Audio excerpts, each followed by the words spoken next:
Christian, are we good? Okay. Afternoon, everyone. Good to see your smiling faces. I'm going to apologize now. I picked something up coming back from vacation, and something I thought that would be gone by the weekend, and it's not. So if you're looking for a cheerleader today, you might be a little disappointed. I'm just trying to hold on here today. So, but I didn't want to miss this opportunity. Let me give you a little bit of maybe context of why we're doing this.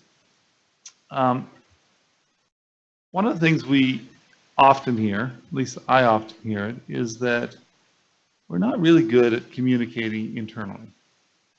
Like things happen and people don't know that they happened or why they happened or what was the cause for something to happen. And I started thinking about the strategic plan, the new 5-year strategic plan, the new budget, and I was thinking, well, one 45-minute presentation doesn't really give you an opportunity to provide either feedback or ask questions about the direction that we're going as an organization. So I thought, well, why don't I do some town halls?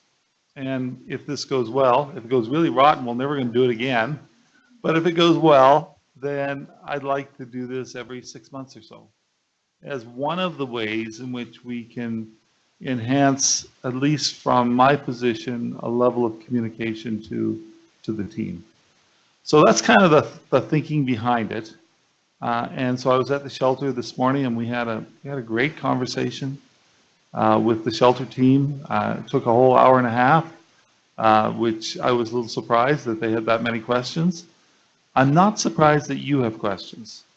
And the reason why is that Pollyanna sent out a note saying, if you have questions for Steve, but you're maybe a little embarrassed to ask those questions, just send them to me.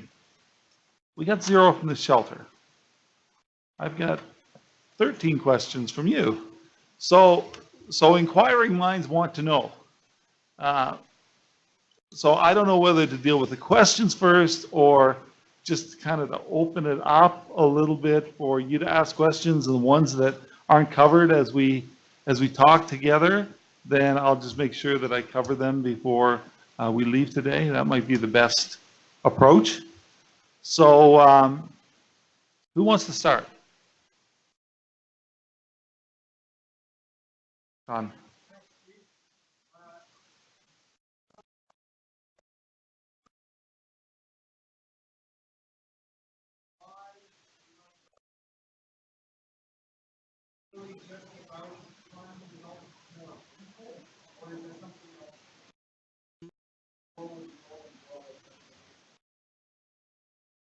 Mm-hmm. And it's interesting. I think it's been a very measured pace.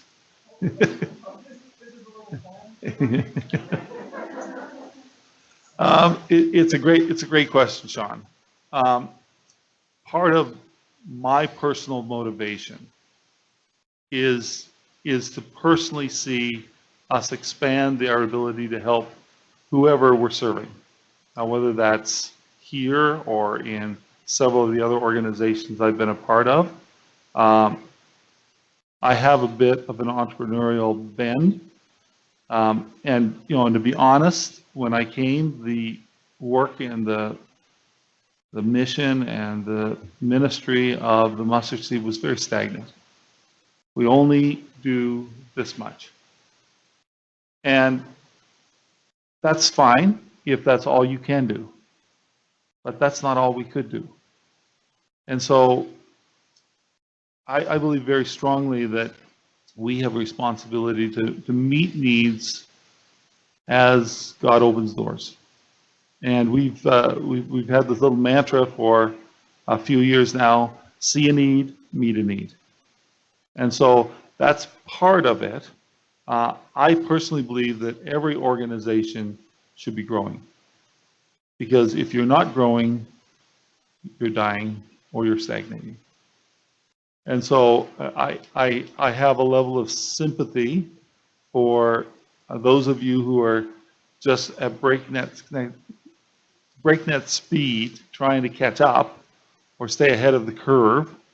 And so, this year will be, I define it as a year of moderation. You may not define it quite that way. But I want us to be driving to a goal. Because when we aren't driving to a goal, we're looking inward. We're one of the natural things that happens in organizations when you don't have an outside vision, you look internally, and that's when the squabbling starts. That's when the silos begin to take shape in an organization. And so I personally, I've just felt like this. We have a great opportunity. We do what we do very well, and I'm proud to be able to say that because it's not what I do, it's what you do, but we do it very well. I think we do it better than anyone else on a whole. Like there are parts that other people do really, really well that we're not so good at, but if you look at the big picture, there are very few organizations, faith-based especially, but even beyond faith-based, very few organizations that have the breadth and the depth of what we do as an organization. And I don't want to deprive other communities from that expertise.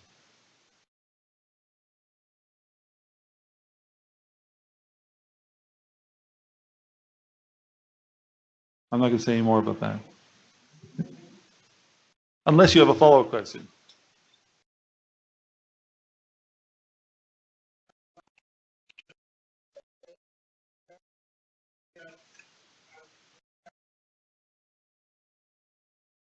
Absolutely right. Thank you in saying that in 10 words that took me 5 minutes to say.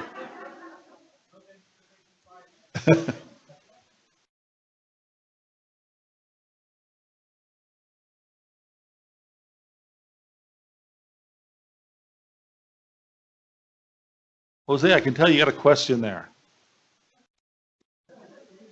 I'm reading your mind. Actually, I'm reading your facial features.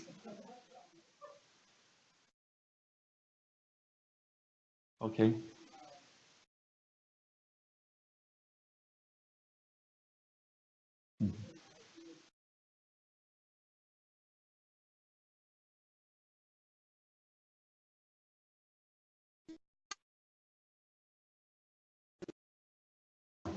Mm-hmm.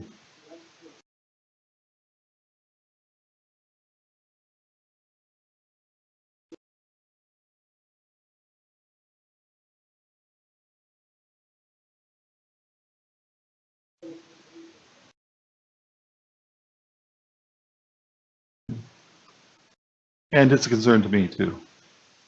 I feel like we're doing better, at least at approaching our fundraising and development work. And by that I say that this is the first year that we're going to commit to the 20 streams of income that we have and have us measure ourselves against whether or not we're meeting those needs. And if we find that we're not meeting those needs, what do we need to change? What do we need to do better? Because, let's face it, if we don't get the money, we can't do the work.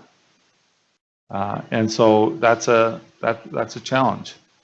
But there are those streams. There's some new streams that, if you want me to talk about those, I can talk about those as well. One of the things we are doing is we are actively searching for a chief development officer.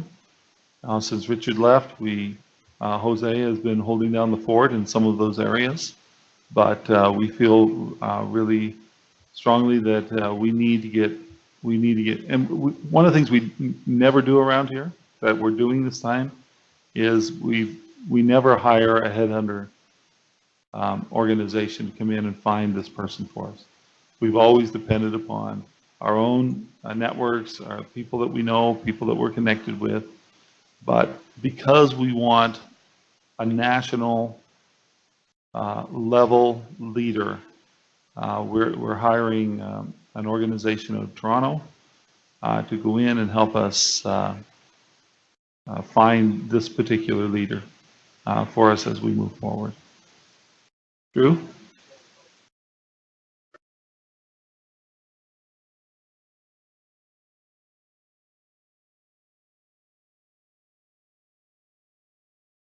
It's a very simple brain.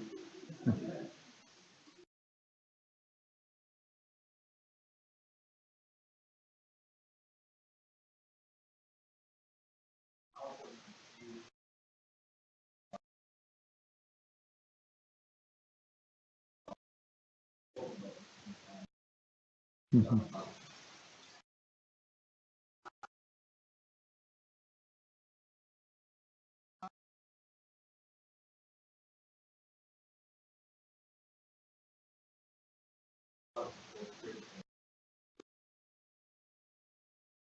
Yeah.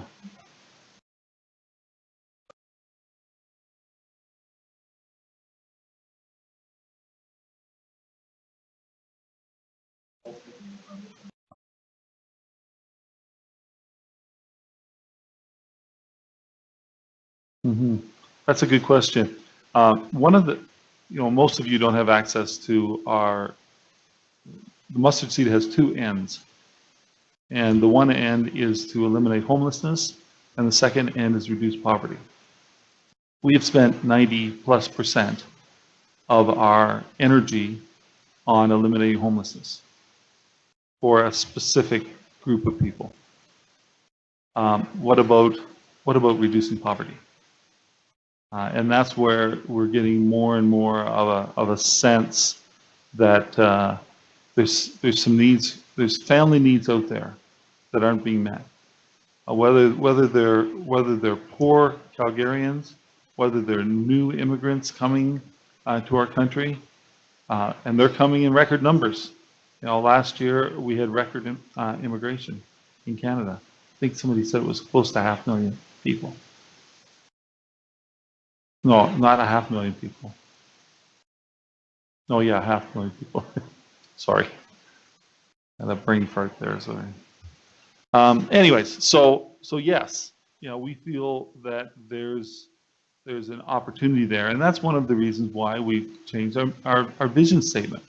We've changed the vision statement to align with our ends, and our ends is what the board determines whether or not we're accomplishing our mission. Are we eliminating homelessness? Are we reducing poverty? So that is now our vision as we move forward. And so it encompasses more than just finding homes for the homeless, providing services for the homeless. It's this bigger social issue around reducing poverty in the communities and the neighborhoods in which we serve.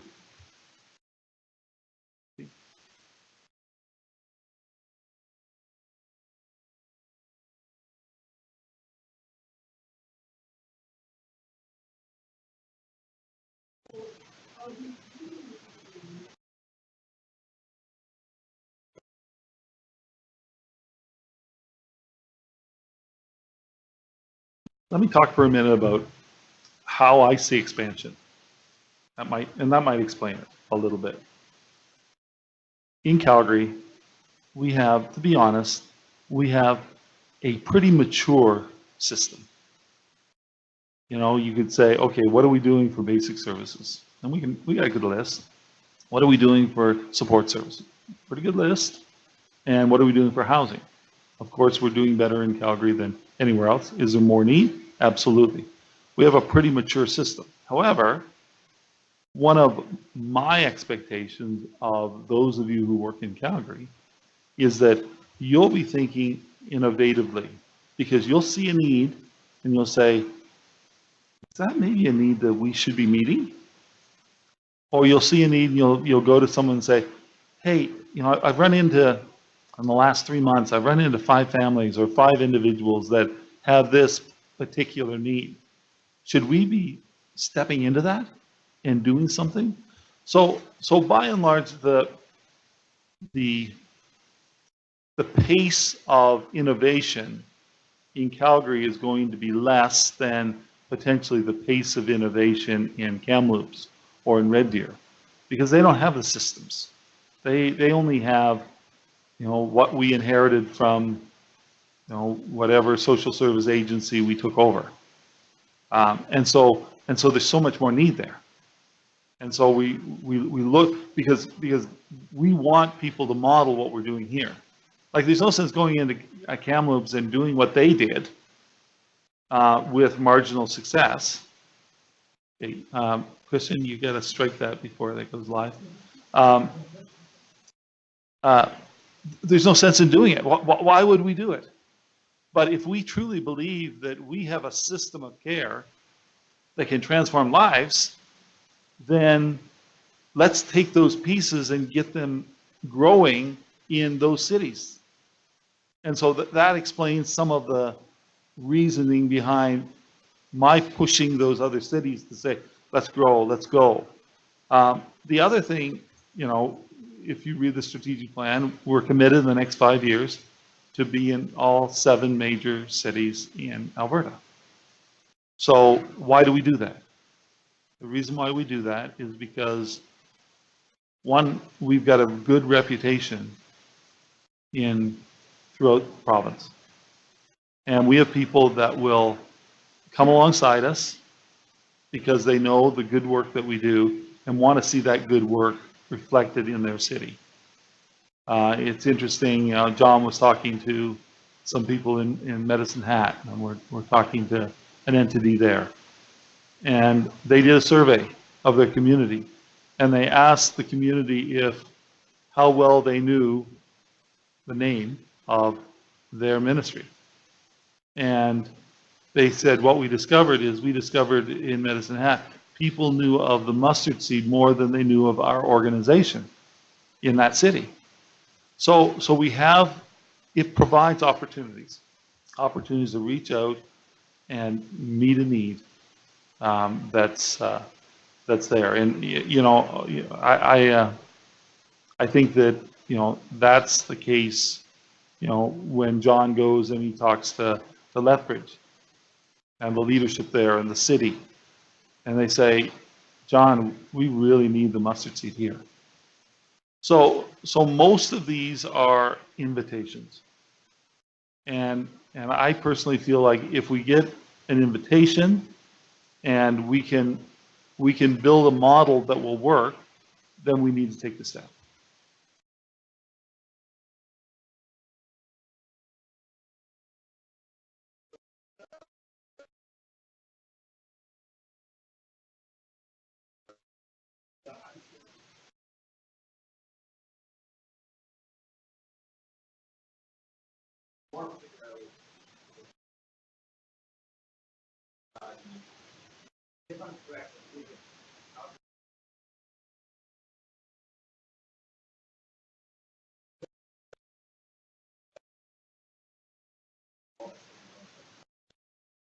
Yeah, that's a great question, and I would say that trend was reversed for the first time this year. It depends on how you add the numbers up. Yeah, but you're right, and the way that we have, first of all, we do have, like I said, we have about 20 streams of income that we monitor. And because now we have the systems to be able to monitor them, we can hold ourselves accountable to them. We didn't have that before. We had Greg, who does a great job of putting the numbers in, and every 8 or 9 months, we say, Greg, where are we? And I get a sheet of paper and say, oh, in this stream we got this, in this stream we got this, in this stream we got this. Well, that's great, only it's not enough. It's not enough to make decisions on. And so we have all the streams, and we also have them divided into every city. So our expectation, just because it's top of mind, for, like, we've got a stream called Gallus, and we don't have a gala in Kamloops, but we've got a gala in Red Deer and in Edmonton and Calgary.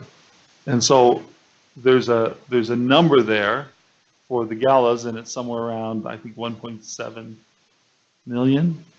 That's pretty close.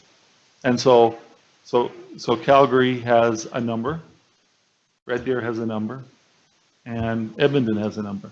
And if they don't meet that number, then they've got to look at all of the other streams and say, where are we going to make up for the fact that we didn't meet our number here? So I think we're getting better. You know, to be honest, I think 2 or 3 years ago, it was kind of like, well, we're going to just trust God that the money's going to come in. And we should be always trusting God that the money's going to come in. But I think God is pleased if we have a plan, because the people we serve are dependent upon it.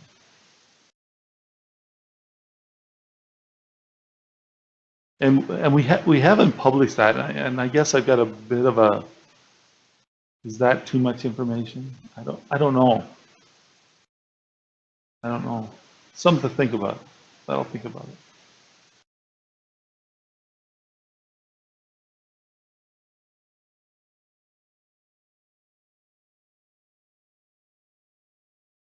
Okay, do you want me to answer a few of the questions that have been sent in? Okay. All right, so the first one is, could you please talk about the plans to reorganize the organizational structure, central services specifically? What does it involve? What is the scope of the project? And when is the change expected to take effect? And how this will affect those who are involved in the reorganization and organization altogether. Drew, is this your question? Oh, Christian asked me to do that, and I didn't. Yeah. Okay. Yeah, let's go back over the last 25 minutes and as if I could remember them. Okay, so this first question, which those of you online will now have heard it. One of the things that happens as an organization grows is there's lots of different perceptions. There can be the perception that, well, Calgary's the center of the universe, and we're either poor cousins or stepsisters or brothers, and it's not new. Even before I started the Mustard Seed, we had some of that happening. So, but it's somewhat inevitable because central services makes decisions that affect everybody. And I make decisions that affect everybody, sometimes without input from the other cities. I think there's an appropriate level of involvement, and there's a level of involvement that keeps us from moving things forward. So I have to try to balance those two things, and the executive team has to try to balance those two things. And so as we think about central services, one of the things you were correct about was that Calgary pays a lion's share of the central services budget. That's not the way it should be. Every city should be paying a specific part of the central services budget because they get finance, they get HR, they get IT, they get development. And if the city's not paying for that, then it does rest upon Calgary. And one, I don't think that's fair. And two, based on the previous comments, I think somehow we've got to shatter that perception. And so over the next 2 years, my goal is that Calgary begins to function in the same way that Edmonton functions. That the Calgary support, services, no, not so much. The Calgary programming is an entity unto itself. And then we take central services and it becomes an entity unto itself. And what would that mean? We don't know. We're brainstorming right now. You know, I'm going to say some radical things here, but don't go away saying, Steve says we're going to sell a building. No, I'm not saying that. But what I am saying is we're going to look creatively at how do we set Calgary up for success? How do we set the entire organization up for success? And so we're exploring even, should central services be downtown? Should central services maybe be at a different location? Should the, John's the managing director here, does a great job, but that's only a part of what he does. He does strategic initiatives, whereas Dean gets to focus totally on making Edmonton all that it can be. So should we hire an executive director for Calgary? And that person is responsible for the Calgary campus and the ministry and the programs that come out of Calgary.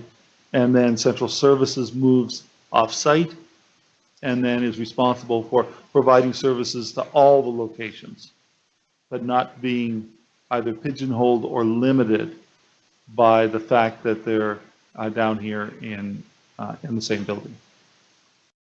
So could be radical. I don't know. Anybody scared? Good. Okay, so next question.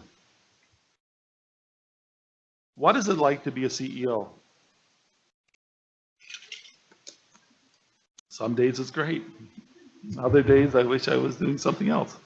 How do high caliber leaders like to envision strategic ideas? How these ideas and strategies emerge? Do they come from as a result of an inspiration from other leaders? Learn from the history of other successful organizations? From books? I think that every leadership team in every organization is a compilation of all those things. Like there's for me, for example, my doctoral dissertation, my doctorate is in organizational leadership. And so that's going to influence how I look at an organization that I lead. I've had a lot of different personal experiences in different nonprofits. This is 1, 2, 3, 4. This is the 4th nonprofit I have led at some level. So I look at past experiences, past success and failure, and make some conclusions around what works and what doesn't work. Now, I'm just speaking about myself, but I've also got an executive team. And the executive team has all of those pieces that they bring into the executive team relationship. And so they have, they have, John, he's Mr. Book. I was going to say a bookworm, but you actually don't qualify as a bookworm. But John has all those experiences, and he has, I want to say 50 years, but I know it's not quite that many, working in social service sector. And one of the first things I did when I came to the Mustard Seed was, I don't know anything about social service. I've worked in mission nonprofits, I've worked in evangelism nonprofits, I've worked in churches, but I never worked in a social service environment. And so one of the first things I did was to invite John to come and join me because I didn't have that expertise. And we needed that expertise if we were going to develop new programming and look at different ways in which we provide services to our clients. And if you think about where we were 4 years ago, and how many of you were here 4 years ago? Okay, both of you, great. Um, most of you weren't here, but it was a pretty simplistic organization, to be honest. Like, we did a couple of things, and that's all we did. Well, if we didn't have the expertise of a John or a Boris or of a Bill, we wouldn't have been able to develop programming that, as I said, I believe is state of the art. So it's a combination of experience together with our backgrounds and our education, and that I think a CEO really needs. Number 3, what is waiting for the mustard seed both in the short term and the long term future? Talked a little bit about that already, but all you really need to do is get out our strategic plan, because we march to the beat of the strategic plan. And some of you are just becoming aware of the fact that we actually have a strategic plan. So we're glad that that's being communicated to you. But I report to the board every year on how we're doing in accomplishing our strategic goals. That's what guides us. And there are things that are on the side that we give freedom to do, and I'll give you an example of that at Mustard Seed and Kamloops. We've never done an addiction recovery program. It's not in our strategic plan. It's not in our history, but it was part of their history. We want to honor that, but it has to become strong enough so that we can evaluate it and say it's needed. It's needed there. And do we need to think about it somewhere else? Maybe. I don't know. But there's always the one-offs, and that's the one-off for us right now. And I'm hoping that it becomes really successful. When I was there a couple of weeks ago, they have some great vision for making that a reality, but at the same time, it's still not part of our strategic plan. So if you haven't looked at the strategic plan, I'd encourage you to do that and try to think through it and say, okay, does any of this apply to me? And if it does, then like here was a great example, and I don't know which one of the employment team came to me a year ago after the employment team didn't reach its goals, and I talked to this team member, and they said we didn't know what the goals were. We didn't know we even had goals, and so that's a management failure. That's a management failure. You should all know what the goals are for your department. And some of them are not direct. You can't draw, like those of you in programming, we can draw a straight line to most of what you do and what's in the strategic plan. But if you're in facilities or you're in IT, it's not necessarily a straight line. But you should still be able to draw the line. And somebody should be helping you draw those lines. And that's one of the things we want to be committed to as we move forward. So if you're looking at the short-term and long-term future, look at our year 1 goals, look at our 5-year goals. And that'll tell you why we're doing what we're doing. What key performance indicators are being measured by the Mustard Seed in each department? Does the Mustard Seed have a corporate scorecard? Our corporate scorecard, I don't like complication. I'm a simple guy, and I want it to be simple because the more complicated we are in setting things out for people, the less likely they're going to do them. I found that with myself. And so because we want to keep it simple, I say, you want to know what a scorecard is? Look at our strategic plan. That's it. What is your take on the Alberta economy, and how does it affect the Mustard Seed? We've talked a little bit about this. Those of you who are in finance or in donor development, you've seen a few trends. We've seen some trends happen over the last 3 years. 3 years ago, we lost almost all of our corporate sponsorship. A very small percentage of our corporate sponsorship continued in year 2 of the recession.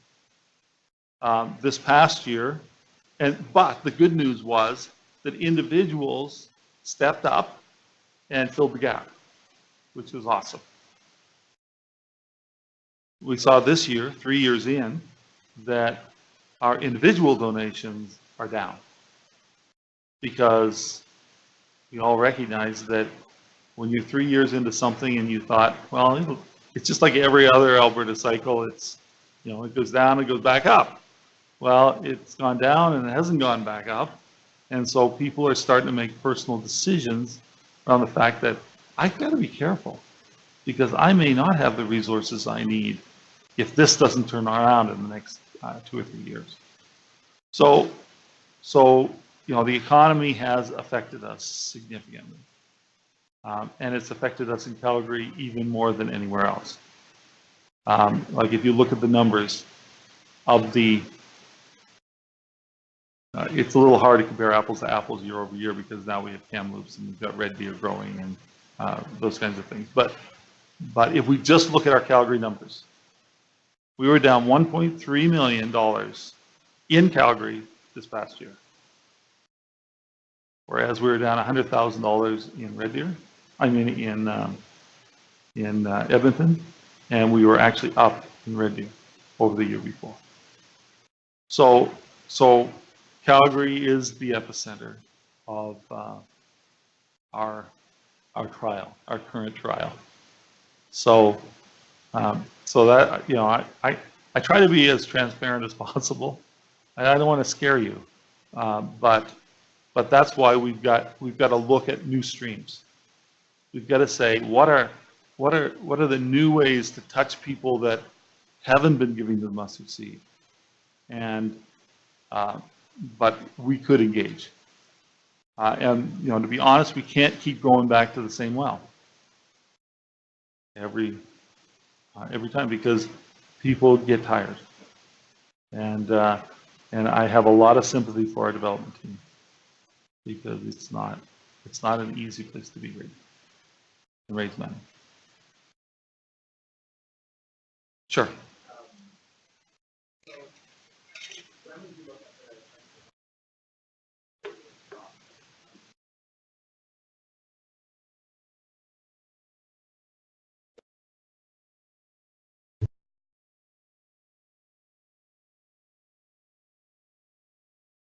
All right. So what goes into our strategic goal, our fund development goals? Okay. So what goes into our fund development goals really are past history of how did that do back then, the year before and the year before that. How do we, what new opportunities are we going to move towards in order to make up the gap that maybe we're not achieving the goals that we wanted to last year. Like one of the underperforming areas, and I'll get some argument here, but I still believe it, is in our direct mail. You know, we bring in $8 million a year through direct mail. That's a lot of money. But we know that in 5 years, that chances are we won't be getting an $8 million in from direct mail of you going to your mailbox and picking out the letter we send and sending in a check. Our society is changing. We've got to figure out a better way of engaging our clients or our donors. So we're trying to figure that out now. We've got a digital analyst now. That's a lot of their job. How are we going to convert? And that's why it made it into the strategic plan, because it's critical at this point. So when we look at some of the streams that have been very successful, like one of the streams that was very successful last year was our events and our third-party events. Like that grew more than significantly more than most of the other streams. So are there things that we need to be doing there in order to take advantage of that trend as we move forward? One of the things I really do appreciate about the development team right now is that we have a level of stability that we haven't had since I've been here. Like we see, I'm beginning to see. I'm making a commitment to get to know your names because you're around long enough.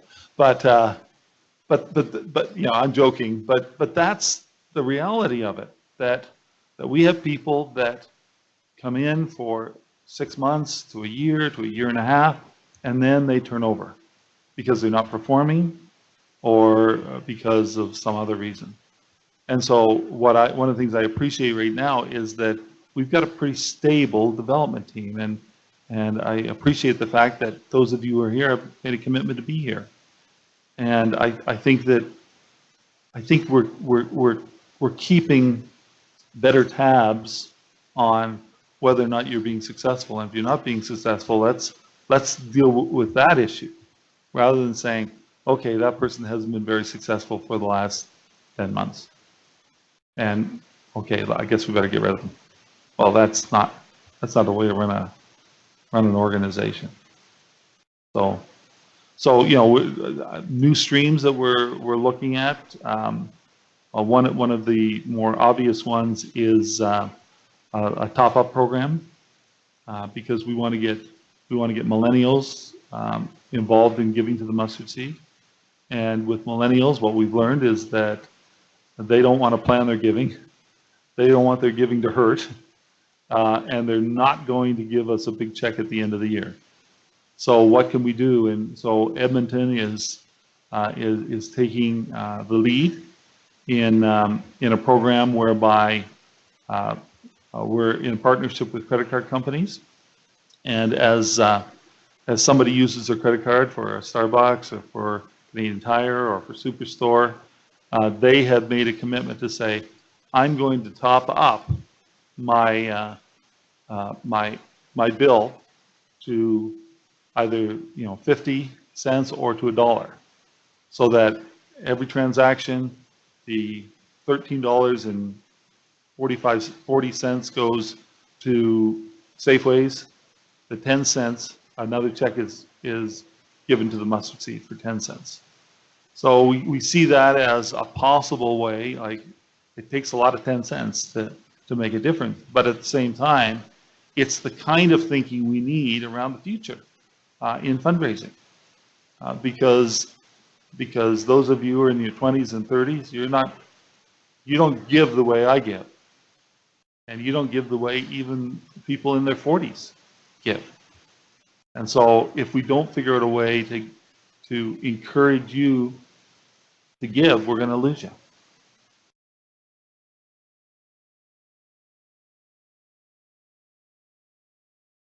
Okay. Number 6, are there any present threats, risks, legislation, competition, economy that the mustard seed team needs to be aware of? It's always a challenge for a faith-based organization to still swim in the waters of non-faith-based organizations, because people look at us with suspicion. They think that we're going to be proselytizing people, forcing people to adopt our viewpoint, which may or may not be consistent with our culture's viewpoint. And so we always have this potential issue. And the one thing about people in politics is they say one thing to your face, but often don't do something else when you turn your back. I think, to be honest, we have been penalized as a faith-based organization in the last number of years. Will that change with the change in government? I don't know. It might. I hope it does. I think overall, the social service sector is going to be in for some belt tightening if there is a new government. And of course, we won't know that till tomorrow night around 2 in the morning. But uh, if there is a new government, there may be, while the social service sector may not experience um, a windfall in terms of funding, there is the potential opportunity for the mustard seed, given our value system, to see a more receptive uh, government interest in what we do. Let me see here. Kind of answered that one. Answered that one. Answered that one. This is an interesting one. Is there a resource bank of emerging best practices from the U.S. or other countries to learn/develop and grow the organization? I think overall, there's not a lot of great models coming out of the U.S. right now. And part of it is the way in which Americans look at the social security net, and so there's less a commitment. John would likely be better at answering this question than I am. Are you paying attention, John? Oh, so the question is, and I'm thinking more about programming, right? Where is the question? Did I make it up? No. Is there a resource bank of emerging best practices from the U.S. or other countries to learn, develop, and grow the organization? So John would say two things. Yes, there's lots of best practice.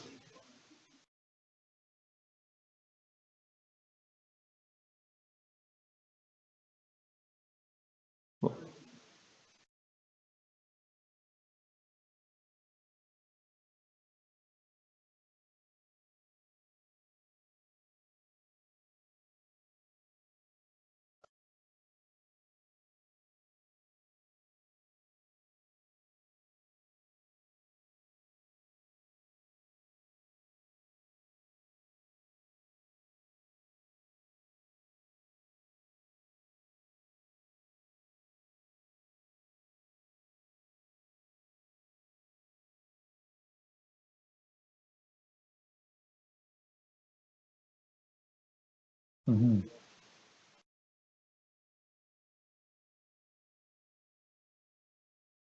Good, John. I've got a follow-up question, but before all of this sifts through my brain, the other thing that John said is that we're not just best practice anymore, we're leading practice.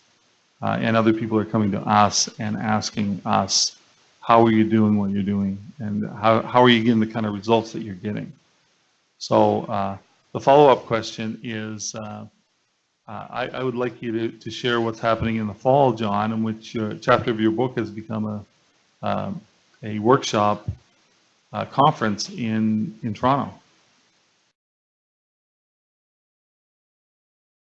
Oh, go ahead. We know you're humble.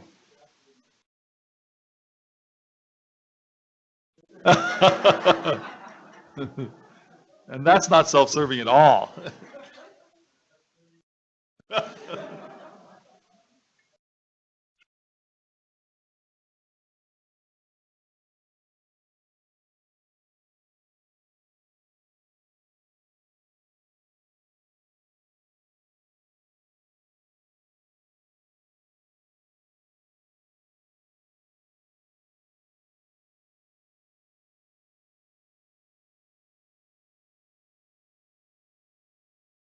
Good, thanks, John. So for those of you online, John was just sharing how he's been invited to do a summit in Toronto in the fall, based on the chapter in his book called A Model of Care, which is a reflection of how we at the Mustard Seed here do this, do the services that we provide to others.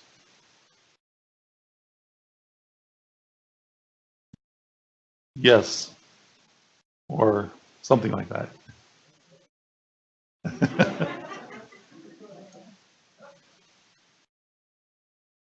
Okay, this next one I think is really important because I think it's a significant need we have here at the Mustard Seed that we have sort of ignored for a number of years, and we need to really address it.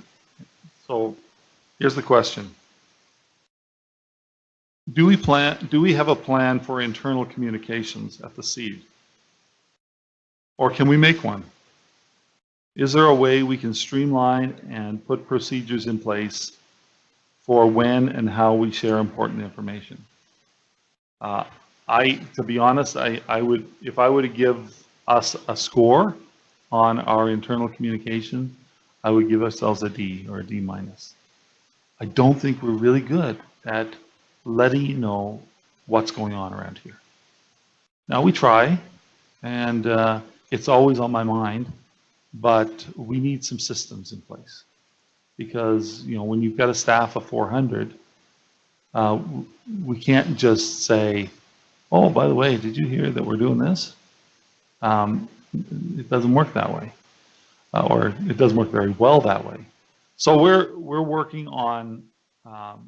We've got to make sure that SharePoint or whatever else we're going to call it. I don't know if SharePoint's the name or whatever. It's got to be something that's updated as efficiently as possible, so that, you know, I don't, confession communications, I'm sorry, I don't go to SharePoint because I have little expectation that I'm going to find out what's new.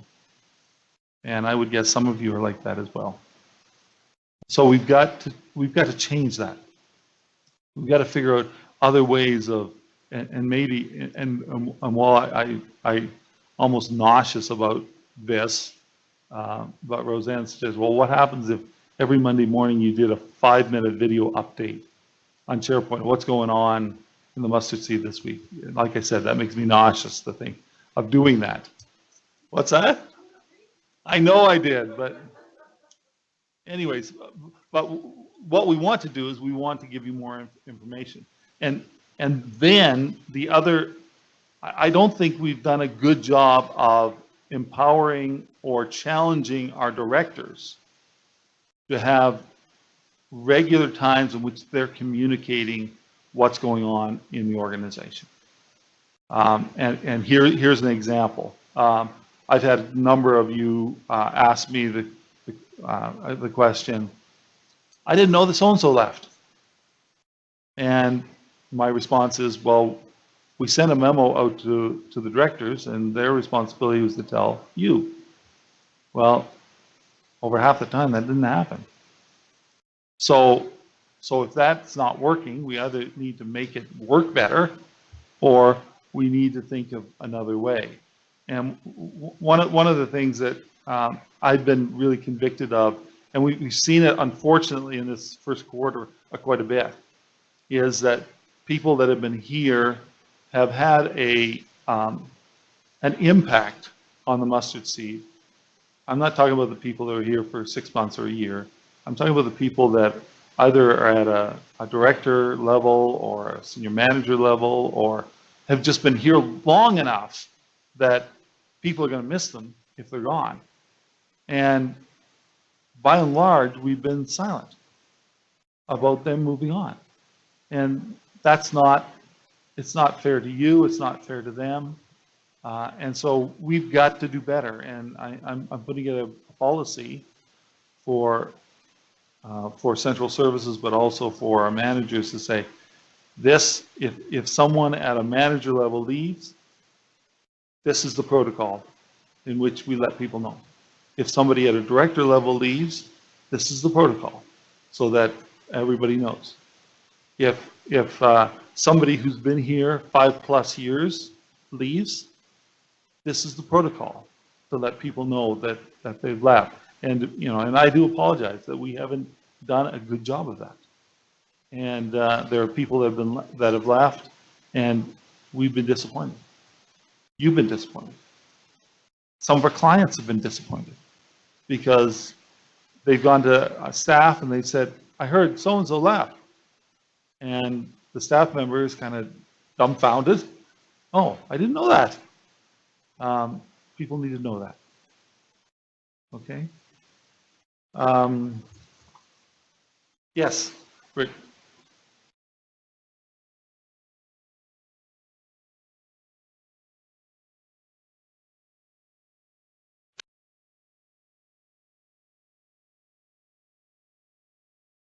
Yes, and I don't know, Brittany, I don't know why they're not being shared, because I have not said we don't share these monthly reports. What I have said is that when managers do their monthly report, there's often some sensitive information in there.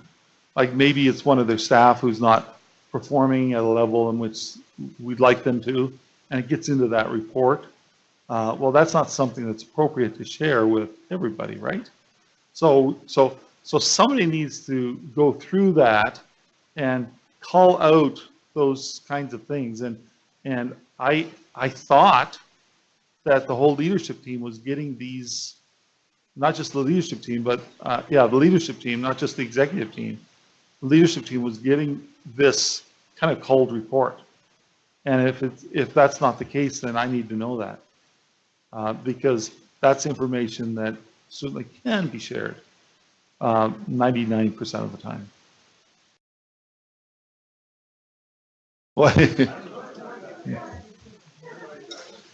so every month I get a report from the managing director or the executive director from each of the cities, and every area in which we have programming is detailed what their goals were for that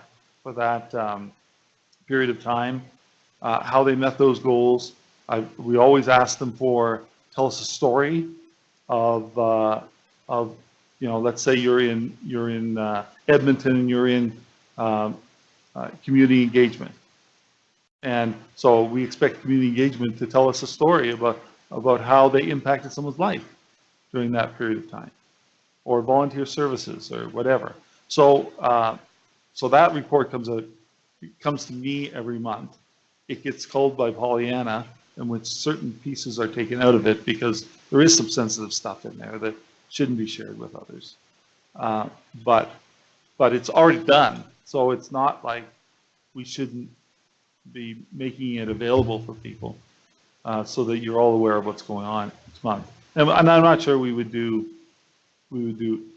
like, I'm not sure that Calgary needs to get Edmonton's report or Kamloops' report, but it would, I think, might be helpful. Do you think it'd be helpful to get? Yeah. Yeah. Yes, the stories I think are really important. Yes.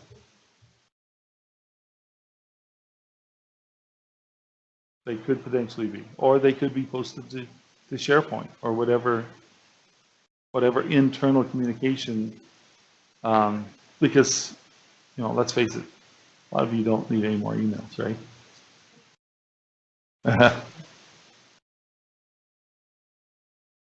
Okay. Question number 12. We're getting there. This is for the facility team. Those of you in the facility guys team. Okay. Is there any chance we might get a raise to cope with the rising economy? Good question. I would say this year, except in exceptional situations, no. That's how tight it is. And to be honest, there are a few individuals across the organization in which we look at where they're at in the salary band, and they're so distorted that we've made some exceptional decisions, but they're very exceptional. It'd be less than a half dozen in the entire organization. But I think this is a year in which we buckle down because we've got to get some surpluses otherwise. Now, I'm talking doom and gloom here.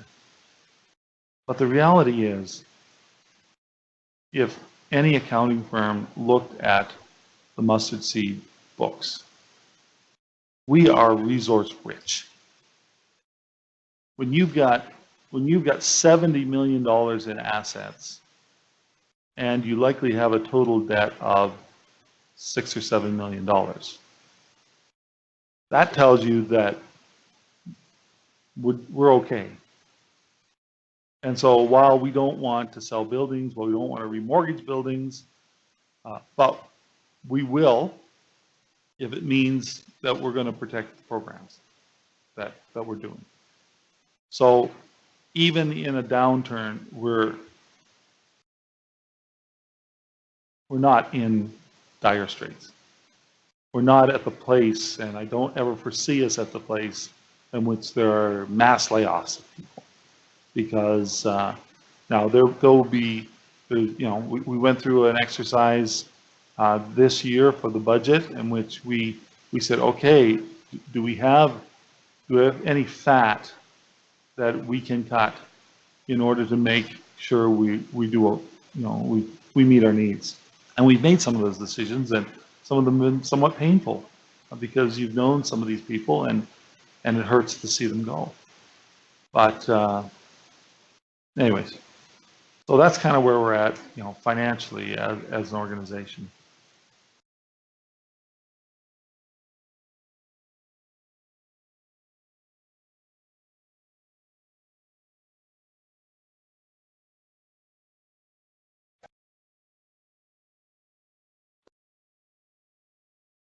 Yeah.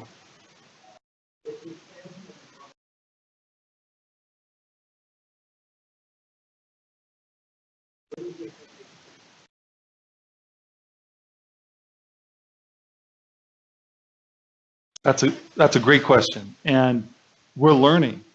Like if you looked at the Neighbor Center was the first merger we had, right? And so that was what, 3 years? It'll be 3 years ago. 3 years ago, yeah, 3 years ago. We converted 10% of the Neighbor Center's donors to mustard seed. That's atrocious. You look at Kamloops. In the last quarter of this past year, we had more donors that gave to us from Kamloops than the new community did the last quarter of the year before. So we've converted those people very well.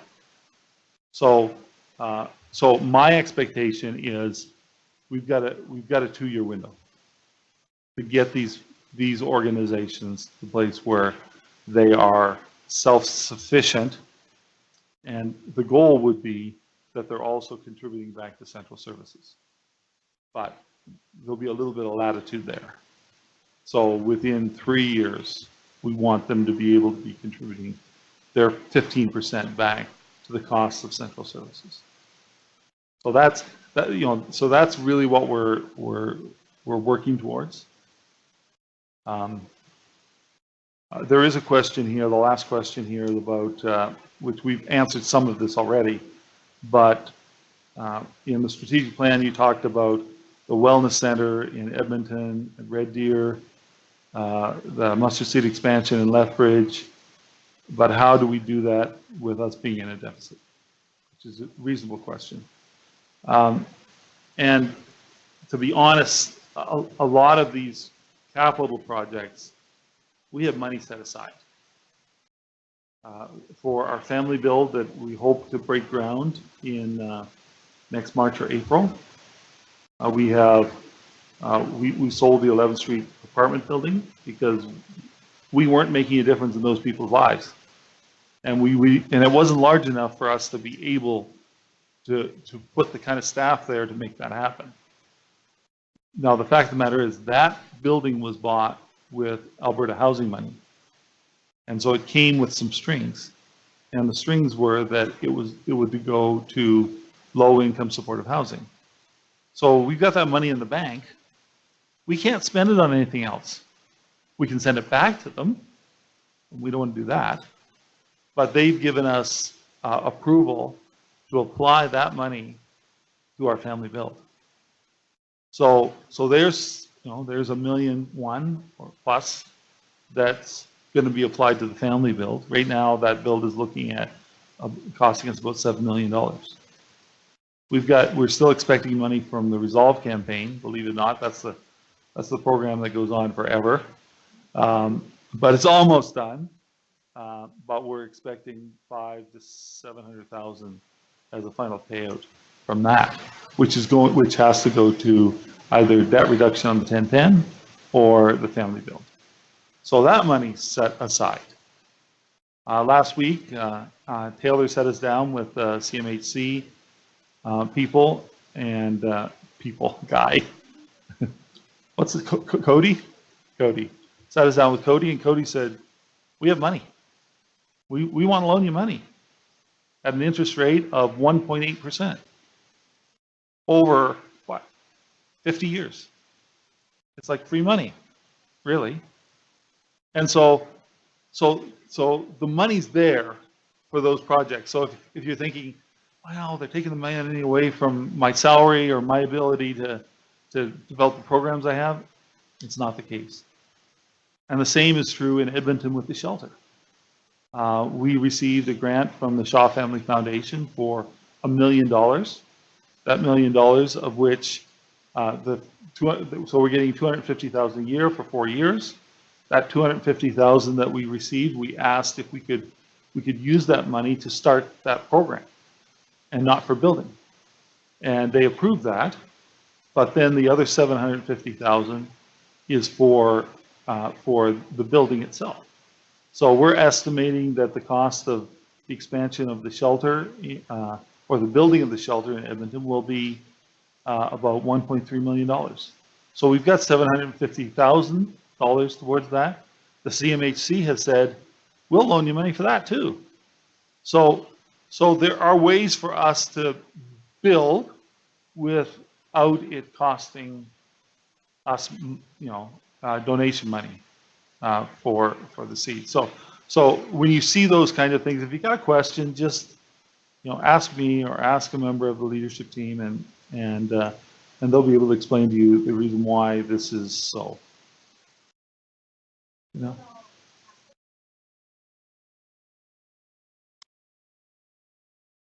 Mm-hmm. Well, for example, the family build, there are very few 3-bedroom apartment buildings in Calgary, and so we're looking for large families. So we'll be getting rent from those, and it'll likely be $1,200, $1,300, $1,400 a month in that range. So we've got income coming in to pay for the operating costs.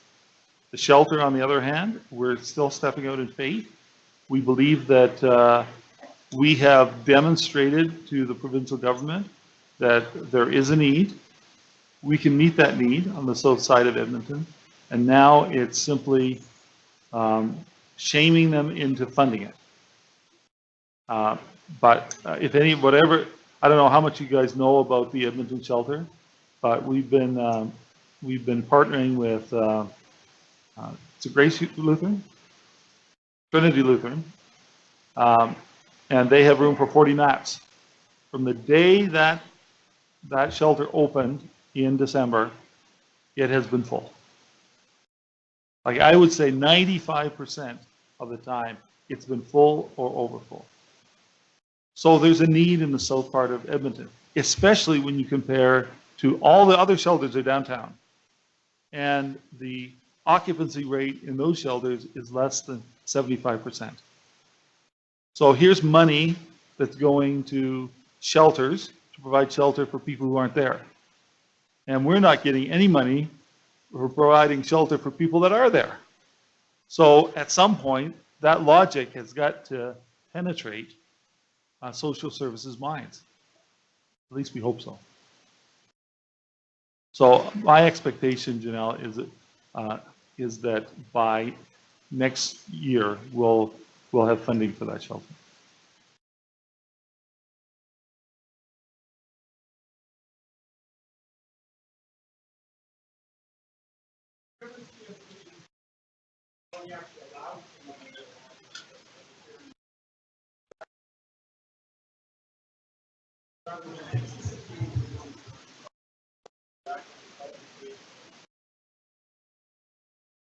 That would be nice. It's not the reality today. But see, I'm of the belief that we don't stop because we don't have the money. Like, to me, this really is a faith-based organization. And I believe that we need to have faith that God will provide the need one way or the other.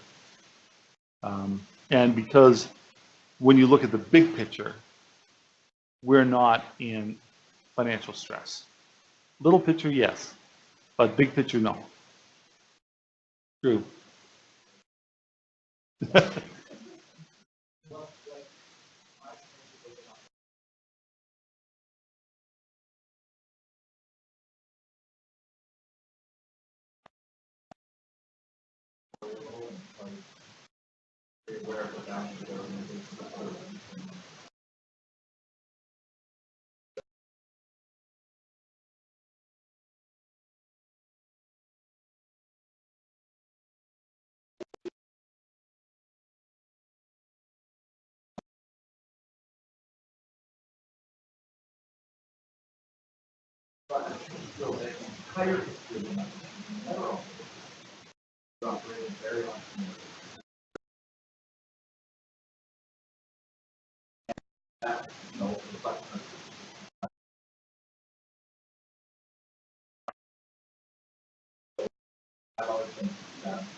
So Drew's question is this is going to be a very short version of your question.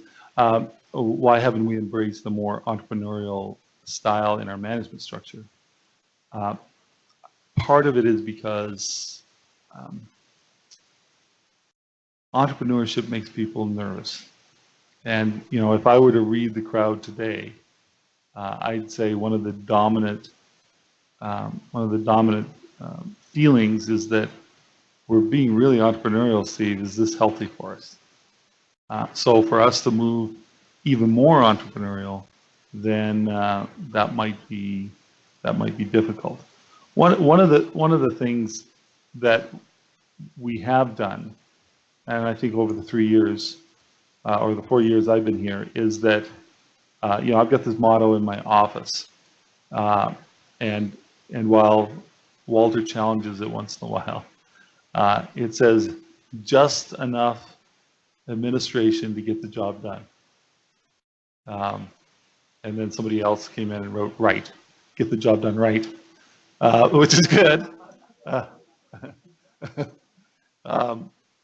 And so that's my default. Now the fact of the matter is,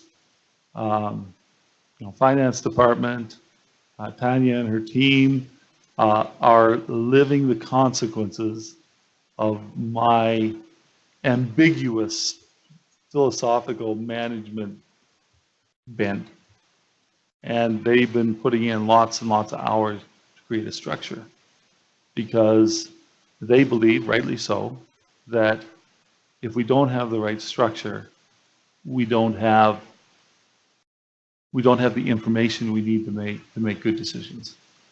So I would think that in some ways we'll likely become more administrative focused on the central services side, but on the program side, I would like you to be as entrepreneurial as you can be. When I look at the departments that are doing, like I look at employment, and I look at some of the things employment has started this past year and a half.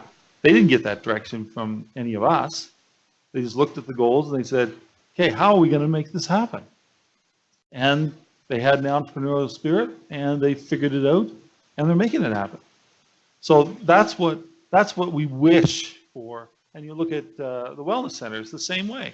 Boris didn't come to me or to John and say, well, maybe he came to John, but he didn't come to me and say, you know, if we do this and this, we'll be able to serve more people.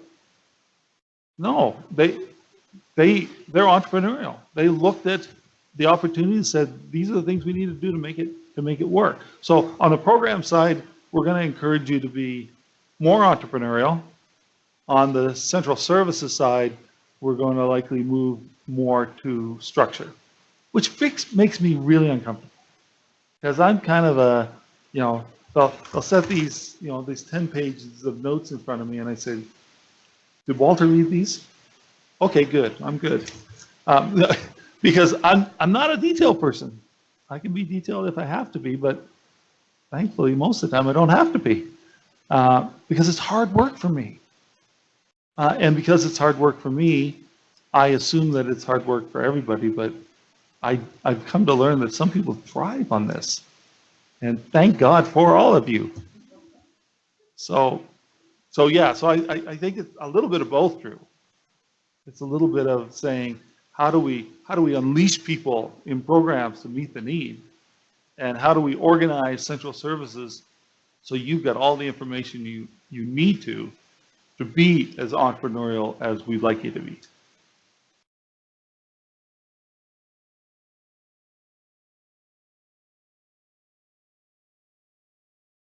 Other questions?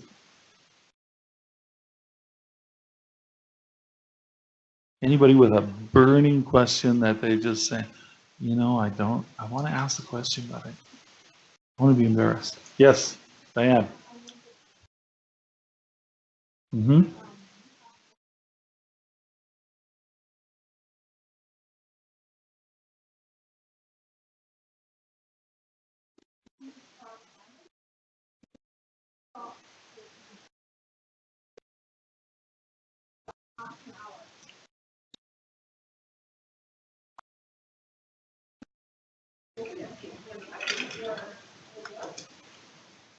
I think that's certainly something we can look at, whether it makes more sense. It makes it a little difficult for the people in Kamloops, because if we started, let's say, what time is start at 9?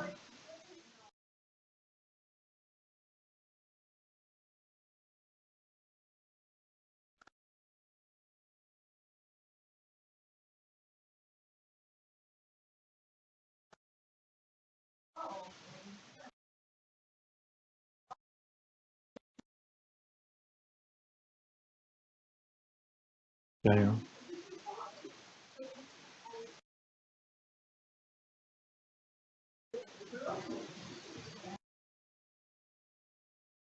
Hmm.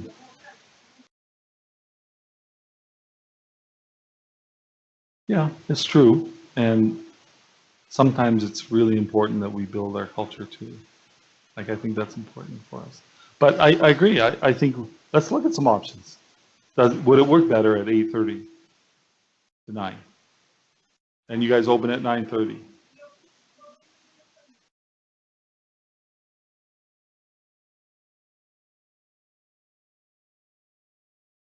Mm-hmm. No, good.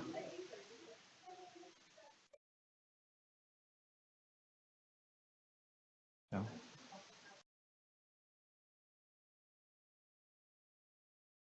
good. Thanks. Good suggestion. We'll look at it.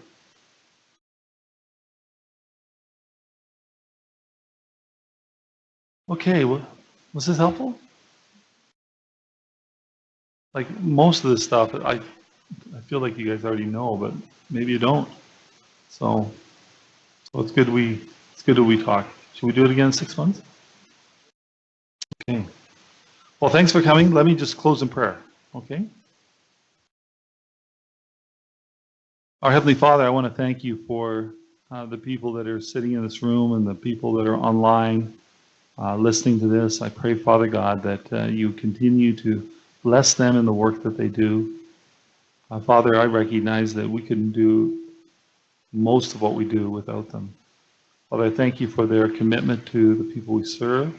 I thank you for their commitment to you.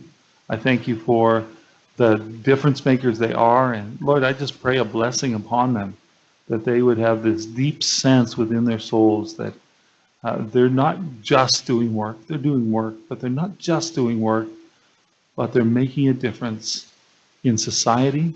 They're making a difference in people's lives. They're making a difference for Christ. So, Lord, I just would ask that you would be with them, strengthen them, and protect them, and watch over them in Christ's name. Amen. Thank you, guys.